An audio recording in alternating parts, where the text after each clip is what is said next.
ಮನರಂಜನೆ ಅಂತ ಆಡ್ತಾ ಇದ್ದ ಆಟ ಜೂಜಾಟವಾಗಿದೆ. ಟೈಮ್ ಪಾಸ್ಗೆ ಅಂತ ಆಡ್ತಿದ್ದ ಆನ್ಲೈನ್ ಗೇಮ್ಗಳು ಬದುಕನ್ನೇ ಬೀದಿಗೆ ದೂಡ್ತಿವೆ. ಇವೆಲ್ಲದಕ್ಕೂ ಲಗಾಮು ಹಾಕೋಕೆ ರಾಜ್ಯ ಸರ್ಕಾರ ಸಜ್ಜಾಗಿದೆ.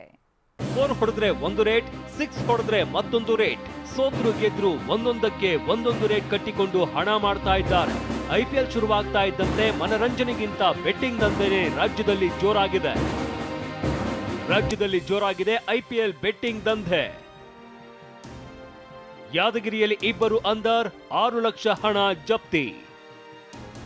IPL ಶುರುವಾಗ್ತಾ ಇದ್ದಂತೆ ಬೆಟ್ಟಿಂಗ್ ಕುಳಗಳಿಗೆ ಹಬ್ಬವೋ ಹಬ್ಬ. ನಿನ್ನೆಯಷ್ಟೇ ಬೆಟ್ಟಿಂಗ್ ಪ್ರಮೋಷನ್ ಮಾಡುವ ರೀಲ್ಸ್ ಸ್ಟಾರ್ಗಳಿಗೆ ಸಿಸಿಬಿ ಪೊಲೀಸರು ಬಿಸಿ ಮುಟ್ಟಿಸಿದ್ರು. ಆದರೂ ಬೆಟ್ಟಿಂಗ್ ಮಾಡೋರು ಬುದ್ಧಿ ಕಲಿತಿಲ್ಲ. ಮೊನ್ನೆ ನಡೆದ RCB ಮತ್ತು ಮುಂಬೈ ಇಂಡಿಯನ್ಸ್ ಪಂದ್ಯದ ವೇಳೆ ಭರ್ಜರಿ ಬೆಟ್ಟಿಂಗ್ ನಡೆದಿದೆ. ಯಾದಗಿರಿಯ ಶಹಾಪುರದಲ್ಲಿ ಬೆಟ್ಟಿಂಗ್ ನಡೀತಾ ಇರುವಾಗಲೇ ಪೊಲೀಸರು ದಾಳಿ ಮಾಡಿದ್ದು ಪುಂಡಲೀಕ ಮತ್ತು ಹರಿಪ್ರಸಾದ್ನನ್ನ ಬಂಧಿಸಿದ್ದಾರೆ. 3 ಮೊಬೈಲ್ ಸೇರಿದಂತೆ 6.99 ಲಕ್ಷ ಹಣ ಸೀಸ್ ಮಾಡಿದ್ದಾರೆ. ಆನ್ಲೈನ್ ಬೆಟ್ಟಿಂಗ್ ಗೇಮಿಂಗಿಗೆ ಮೂಗುದಾರ.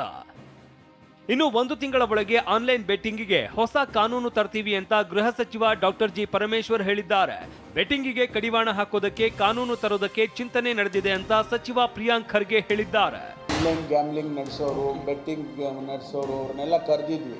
ನಾವು ರೆಗ್ಯುಲೇಟ್ ಮಾಡಿ ನಮಗೆ ಲೈಸೆನ್ಸ್ ಕೊಟ್ಟು ನಿಮ್ಮ ಕಾನೂನು ಏನಿದೆ ಆ ಪ್ರಕಾರ ನೀವು ರೆಗ್ಯುಲೇಟ್ ಮಾಡಿ ಅಂತ ನಿನ್ನೆ ಒಪ್ಪಿದ್ದಾರೆ. ಅದಕ್ಕೆ 20 ದಿವಸ 1 ತಿಂಗಳು ಸಮಯ ಕೊಟ್ಟಿದ್ದೇನೆ. ಅದಕ್ಕೆ ಹೊಸ ಕಾನೂನನ್ನು ತರ್ತೇವೆ.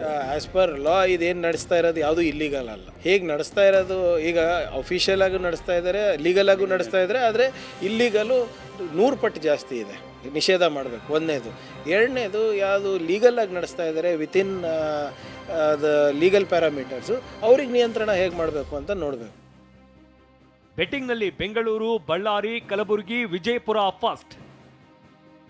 ಇನ್ನು ಆನ್ಲೈನ್ ಬೆಟ್ಟಿಂಗ್ನಲ್ಲಿ ಬೆಂಗಳೂರು, ಬಳ್ಳಾರಿ, ಕಲಬುರಗಿ, ವಿಜಯಪುರಗಳೇ ಫಸ್ಟ್ ಇವೆಯಂತೆ. ಬೆಂಗಳೂರಲ್ಲಿ ಮಾತನಾಡಿದ NSUI ಪ್ರಧಾನ ಕಾರ್ಯದರ್ಶಿ ಧ್ರುವ ಜತ್ತಿ, ಆನ್ಲೈನ್ ಬೆಟ್ಟಿಂಗ್ ನಿರುದ್ಯೋಗದ ಬೈ ಪ್ರಾಡಕ್ಟ್ ಆಗಿದೆ. ಸಾಲ ಮಾಡಿ ಹಣ ಕಟ್ಟೋಕೆ ಆಗದೆ ಯುವಕರು ಆತ್ಮಹತ್ಯೆ ಮಾಡಿಕೊಳ್ತಾ ಇದ್ದಾರೆ ಅಂತ ಕಿಡಿಕಾರಿದ್ದಾರೆ. ಈ ಆನ್ಲೈನ್ ಬೆಟ್ಟಿಂಗು ಖಾಸಾಗಿ ಏಪ್ರಿಲ್ ಮೇ ತಿಂಗಳಲ್ಲಿ ನಾವು ಏರಿಕೆಯನ್ನು ನೋಡ್ತೀವಿ. ಇದು ಕಾರಣ ಇರೋದು IPL ಸೀಸನ್. ಈ IPL ಸೀಸನ್ ಟೈಮಲ್ಲಿ ಎಷ್ಟೋ ವಿದ್ಯಾರ್ಥಿಗಳು ನಮ್ಮ ಕರ್ನಾಟಕದಿಂದ ಆನ್ಲೈನ್ ಬೆಟ್ಟಿಂಗ್ ಮುಖಾಂತರ ಸಿಕ್ಕಾಕೊಳ್ತಾರೆ. ಟೈಮ್ ಪಾಸ್ಗೆ ಅಂತ ಬಂದ ಗೇಮ್ಗಳು ಈಗ ದುಡ್ಡು ಮಾಡೋ ದಂಧೆಯಾಗಿದೆ. ಹಲವರು ಇದರಿಂದ ಬೀದಿ ಪಾಲಾಗಿದ್ದು ಜೀವಕ್ಕೂ ಕುತ್ತು ತಂದುಕೊಂಡಿದ್ದಾರೆ. ಸರ್ಕಾರ ಶೀಘ್ರದಲ್ಲೇ ಇದಕ್ಕೆಲ್ಲ ಬ್ರೇಕ್ ಹಾಕಬೇಕಿದೆ. Bureau report TV9.